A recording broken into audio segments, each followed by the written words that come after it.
Laway yun. Juicy. Buti pa tumatubig.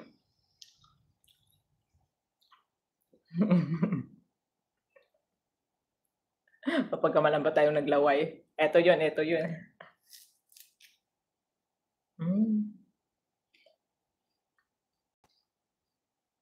Sana all matubig. So, tapos na nga talaga lahat?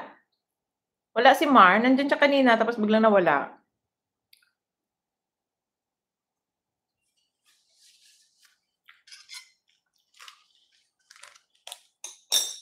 So, okey na? Puwede na ako talagang lumabas? Huwag kayong mag-alala, hindi sasama ang loob ko. Ako na ngayon nagpapalaya, so kaysa naman naka-stay kayo tapos wala din naman ano?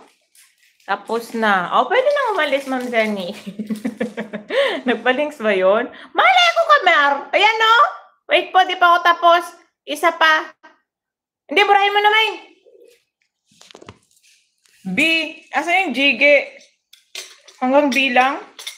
Walang G? BG? Nalubuan kaya ako ng pimples dito. Kaysa naman mag-stay kayo, tapos hindi nyo rin naman ako aambagan sa kadaldal ko dito. So, mag-isa lang din ako. Wala din naman problema, kaya hindi ko naman tatanggalin yung links nyo if ever. Wala sasama yung loob talaga, promise. Kasi ako naman yung nagpapalabas sa inyo, so okay lang din naman siguro yun. Mas mahirap yun kung naandyan pa, tapos hindi rin naman magsasalita. Kita mo, wala talaga akong kausap. Hoy! Yung pinalabas mo tapos, asa na kayo? Di-delete ko yung mga links nyo. Nihintay. Kunyari lang yan si Angge na nagbe-BG, pero yung totoo, hinihintay niya talaga matapos yung malapit na matapos yung live tapos i-chismis niya ako.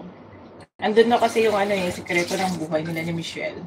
Bakit nga pala wala si Michelle ngayon? Pagkatapos kong pasukan yun, pinalabas tapos ano, nagbigay na si JR. Ako nga pala, nagbigay na si JR ng panalo niya, pero ang ending, kami yung mag-aabono kasi hindi naman yun makuha agad sa YT. So ngayon, sa lahat ng mga naghihintay, hintayin nyo na lang sa Sabado. Kung meron akong sahod, meron kayo. Kung wala akong sahod, wala din kayo. Buti na lang may pa-links. Bakit? Bakit anong buti na lang may pa-links? So, kung walang pa-links, anong gagawin? Lalayas ka? Sailor Moon? Sabi ko sa'yo, lilipad ka sa akin. Sailor Moon. Oh, no, kita ko yung Sailor Moon nung Sabado.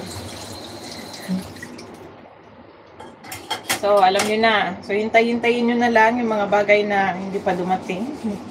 Pero, try natin. Pag nagkasahod ako sa Sabado, ibibigay ko na yung mga panalo nyo. Pero pag hindi, Ge, ha? Nasabi ko na sa'yo, Ge. Yung panalo mo, Ge, i-gcash ko na lang. Okay?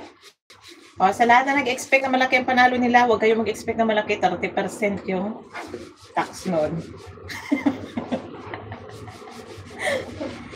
Tapos wala na si Baby JR. Kasalanan natin lahat. BBB. Ano yung BBB ba? Ang bait talaga ni Angge. Okay po lang. Magkano yung akin ng Ge? Pinaghirapan mo ba yon? Yung napanalunan mo, pinaghirapan mo? O hindi masyado? Nag-aral ka ng Ge? That time? May tax yung akin? Malamang. Kung baka may tax yung akin. So kami lang may tax, Ge, tapos ikaw wala? Ganun dapat yon? Huwag kang ganun, Ge! Hindi ko nibibigay sa'yo. Din yung mababa po. Hindi ko nahabol. Wala, merienda. Late ka na. Hindi na pwede yon. Si JP to EOD. CMR 6. Oh, wow, laki kay Angge, ah. Sila yan, may extra pa kasi itong keypad. Ipang send.